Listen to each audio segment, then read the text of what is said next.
நாங்கள் திருநெல்வேலி விவசாய ஆராய்ச்சி நிலையம். எங்களோட மெயினான நடவடிக்கை ஆராய்ச்சி செயற்பாடு.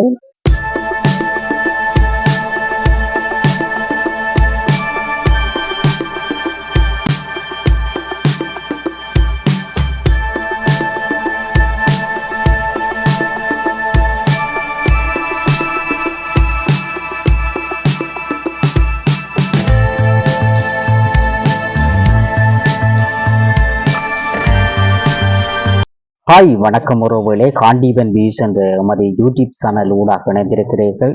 யாழ்ப்பாண மாவட்டத்திலே விவசாயிகளுடைய பயிர்களுக்கு ஏற்படுகின்ற நோய்கள் தொடர்பான பல்வேறுபட்ட பிரச்சனைகளுக்கு உதவி புரிந்து அதனுடைய நோய்களுக்கான தீர்வுகளை ஏற்படுத்தி நோய்களுக்கான அந்த மருந்துகளை கண்டுபிடித்து வரும் ஒரு விவசாய ஆராய்ச்சி நிலையமாக இந்த திருநெல்வேலி விவசாய ஆராய்ச்சி நிலையமானது காணப்பட்டு கொண்டிருக்கின்றது.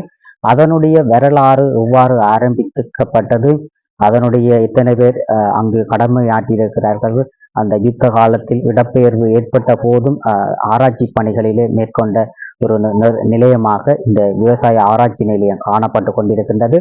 தற்போதும் விவசாயிகளுடைய பிரச்சனைகள், அந்த பயிர்களுக்கு ஏற்படும் பிரச்சனைகள் தொடர்பாக பல்வேறுபட்ட விவசாயிகளுக்கு தீர்வு கண்டு தற்போதும் இயங்கி வரும் ஒரு நிலையமாக காணப்படும் விவசாய ஆராய்ச்சி நிலையத்தினுடைய வரலாறுகள் பற்றி தான் நீங்க தற்போது பார்வையிட போறீர்கள்.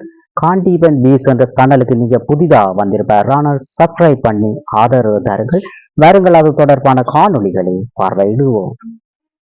1950 காலப்பகுதி முதல் மரக்கறி மற்றும் மறுமை பயிர்ச்செய்கை, பழப்பயிர்ச்செய்கை முதலான ஆராய்ச்சி நடவடிக்கைகளுக்காக யாழ்ப்பாண மாவட்டத்தில் பலதரப்பட்ட செயற்பாடுகளில் முன்னணியில் செயல்பட்டு வரும் ஆராய்ச்சி நிலையமாக எமது திருநெல்வேலி விவசாய ஆராய்ச்சி நிலையம் திகழ்கின்றது.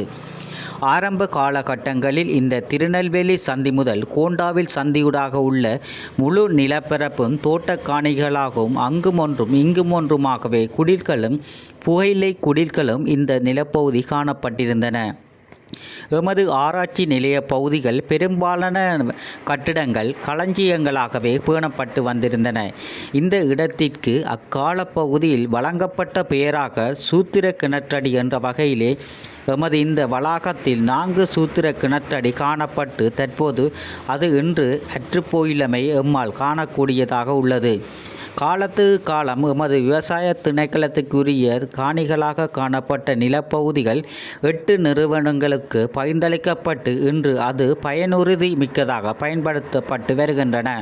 1986க்கு பின்னர் உருவாக்கப்பட்ட 13ஆம் திருத்தச் சட்டத்தின் கீழாக மாகாண விவசாய திணைக்களம் தனியாக தனது சேவையை வழங்கத் தொடங்கிய காலப்பகுதியின் பின்னர் மத்திய அரசின் கீழ் விவசாய ஆராய்ச்சி நிலையம் புதுப்பொலிவு பெற்று பலதரப்பட்ட சேவையை மேற்கொண்டு வருகின்றது. பிரதானமாக எமது விவசாய ஆராய்ச்சி நிலைய வளாகத்தினுள் வளிமண்டலவிய திணைக்களத்தின் அனைத்து பணிகளும் விவசாய ஆராய்ச்சி திணைக்களத்தினால் முன்னெடுக்கப்பட்டு வந்திருந்தன. கால கிரமத்தில் வளிமண்டலிய திணைக்களம் தனியான அலகாக எமது வளாகத்தினுள்ளே இயங்கி வந்தது. அதனுடைய ஆரம்ப தரவு சேகரிப்பில் திருமதி சுகுணா ரவீந்திரன் அவர்களும் பங்கு பற்றி இருந்தமை இந்த இடத்தில் குறிப்பிடத்தக்கது. அதற்கு மேலதிகமாக விதை அத்தாட்சிப்படுத்தல் சேவை மற்றும் மிக சமீப காலமாக மண்டபப்படுத்தல் சேவை நிலையம் முதலியன இந்த ஆராய்ச்சி நிலையத்திலே தமது சேவையை வழங்கி வந்திருந்தன. எமது நிலையத்தின் பிரதான சேவைகளாக 1995 காலப்பகுதிக்கு முன்னர் காணப்பட்ட பெருமியத்தின் பலதரப்பட்ட செயற்பாடுகளை எமது ஆராய்ச்சி நிலைய ஆற்றியிருந்ததையும் இந்த இடத்தில் குறிப்பிட வேண்டி உள்ளது. அது மட்டுமன்றி எமது ஆராய்ச்சி நிலையத்திலே பிரதானமாக மண்ணாராய்ச்சிகள் மற்றும் இளைய வளர்ப்பு முதலியன ஆரம்பிக்கப்பட்டு சிறப்பாக செயற்படுத்தப்பட்டு வந்துள்ளன. இவ்வாறான காத்திரமான பணிகளை வழங்குவதற்கு அக்கால பகுதியில் குறிப்பிட்ட நிலைய பொறுப்பு அதிகாரியின் பங்கு மிகவும் முக்கியமானதாக காணப்பட்டிருந்தது. 1994க்கு முன்னர் திரு பொன்னுத்துரை அவர்களது காலப்பகுதியில் அவரது பொறுப்பின் கீழாக ஆராய்ச்சி உத்தியோகஸ்தர்களாக திரு லூயிஸ், திரு தவனேசன், திரு ஜெயபதி, திருமதி நந்தினி ஈஸ்வரபட்சம், திரு செல்வந்தி நாதன், திரு விஜயரட்னம் முதலியவர்கள் பங்காற்றியிருந்தார்கள். அதன் பின்னர் ஏற்பட்ட யாழ்ப்பாண மாவட்ட பேரிடர் இடப்பெயர்வை தொடர்ந்து திரு செல்வநாதன் அவர்கள் தற்காலிகமாக கடமையாற்றி பொறுப்பை ஏற்றிருந்த வேளையிலும் அதன் பின்னர் திருமதி விஜயரட்னம், அதனைத் தொடர்ந்து திரு செல்வராஜா, திரு செல்வநாதன், திரு கருணைநாதன், திருமதி பவளீஸ்வரன் முதலிய நிலைய பொறுப்பதிகாரிகள் மிக வினைத்திறனாக எமது ஆராய்ச்சி நிலையத்தை கட்டியெழுப்புவதற்கு தமது பூர்வாங்க பங்களிப்பை வழங்கியிருந்தார்கள். 1995 காலப்பகுதியில் விவசாய போதனாசிரியர்களாக திரு யோகேஸ்வரன், திரு தவப்பிராசம் போன்றவர்கள் மிகச் சிறப்பாக பங்காற்றியிருந்தார்கள். அக்காலத்தில் விவசாய ஆராய்ச்சி உதவியாளராக பாலகிருஷ்ணன், புலேந்திரன் போன்ற அலுவலர்கள் கடமையாற்றியிருந்தார்கள்.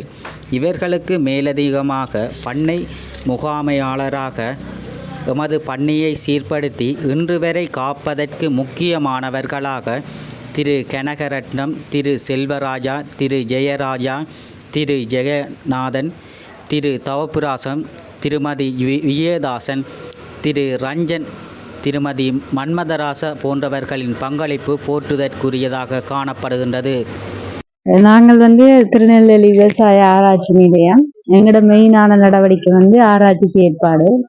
இது தவிர நாங்கள் பயிர் முகாமைத்துவம், பயிர் சிகிச்சைகள் சார்ந்த அறிவுகளை ஃபார்மர்ஸுக்கு தேவையான நேரத்தில் செய்வோம். அதை விட பல்கலைக்கழக மாணவர்கள் மற்றொரு காலேஜ் ஆஃப் அக்ரிகல்ச்சர் காலேஜ் பிள்ளைகளுக்கு ட்ரைனிங்குகள், ரிசர்ச்சுகள் கண்டக்ட் பண்ணுறதுக்கு சப்போர்ட் பண்ணுவோம். மெயினாக ரிசர்ச் என்று சொல்லிக்கல நாங்கள் இப்போ வர கரண்ட் பிரச்சனைகளையும் அதுக்கான தீர்வுகளையும் பரிந்துரைக்கிறது தான் மெயினான எங்களோட ஆக்டிவிட்டி. இதுல பார்த்தோம்னு சொன்னா திருநெல்வேலி விவசாய ஆராய்ச்சி நிலையத்துக்குரிய இனங்களா நாங்கள் வெளியிட்ட இனங்கள் எங்களோட திண்ணவேலி நீளமண்ட புடோலினம், அதே மாதிரி திண்ணவேலி ஊதா கத்தரி, மற்றது சின்ன வெங்காயத்துல TVM6 இதுல நீங்க பார்க்கலாம் வெங்காயத்துல, அதே மாதிரி திண்ணவேலி வெள்ளை பாகல். இதுல நாங்கள் காட்சிப்படுத்தி இருக்கிறோம் அந்த இனங்களின் சாம்பிள்கள். அடுத்து அங்கால நீங்க பாத்தீங்கன்னு சொன்னா திண்ணவேலி மஞ்சள், இது எங்களோட புதிய மா இனம், நாங்க 2020 ரிலீஸ் பண்ணது. இந்த மாவுண்ட ஸ்பெஷல் கரெக்டரை பார்த்தோம்னு சொன்னா இது நல்ல கவரும் பல இயல்பா இருக்கிறதோட இதுல ஜூஸ் அடிக்கிறதுக்கு சிறந்த ஒரு பழமா இருக்குது. அதே மாதிரி இது நல்ல இனிப்பு சுவையுடையதா இருக்குது. மற்றது வாசம் இந்த பழத்தை சாப்பிடல தெரியும் உங்களுக்கு.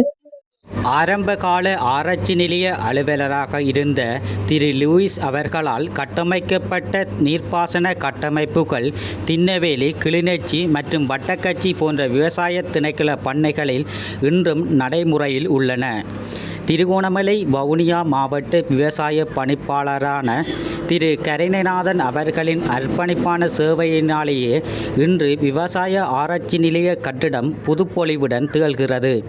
மேலதிக விவசாய பணிப்பாளராக இருந்து யாழ்ப்பாண பல்கலைக்கழக விவசாய பீட சிரேஷ்ட விரிவுரையாளரான திரு அரசகேசரி அவர்களும் தாவர இனப்பெருக்கவியலாளர் என்ற வகையிலும் தமது காத்திரமான சேவையை இந்நிலையத்திற்கு வழங்கியுள்ளனர். கிளிநொச்சி மற்றும் திருநெல்வேலி ஆராய்ச்சி பண்ணைகளின் அபிவிருத்தியில் திரு ரஞ்சன் அவர்களின் பங்கு அளப்பெரியதாகும். உதவி விவசாய பணிப்பாளராக இருந்த திரு ராஜேஷ் கண்ணா அவர்கள் மேலதிக விவசாய பணிப்பாளராகவும் தற்போது எமது நிலைய பொறுப்பதிகாரியாகவும் பிரதி விவசாய பணிப்பாளராகவும் உள்ள திருமதி பவளீஸ்வரன் பாலகௌரி அவர்கள் யாழ்ப்பாண மாவட்ட விவசாய பணிப்பாளராகவும் பதவி உயர்வு பெற்று எமது நிலையத்திற்கு பெருமை சேர்த்துள்ளனர். இவ்வாறாக பலதரப்பட்டவர்களது பங்களிப்பின் மூலம் மிகச் சிறப்பாக பல ஆராய்ச்சி நடவடிக்கைகளை இன்றும் நடாத்தி வரும் எமது ஆராய்ச்சி நிலையம் மென்மேலும் தமது ஆராய்ச்சி பணிகளை இன்னும் சிறப்பாக மேற்கொள்ள அனைவரது சார்பாகவும் இறைவனிடம் வேண்டி நிற்கின்றோம். நன்றி, வணக்கம்.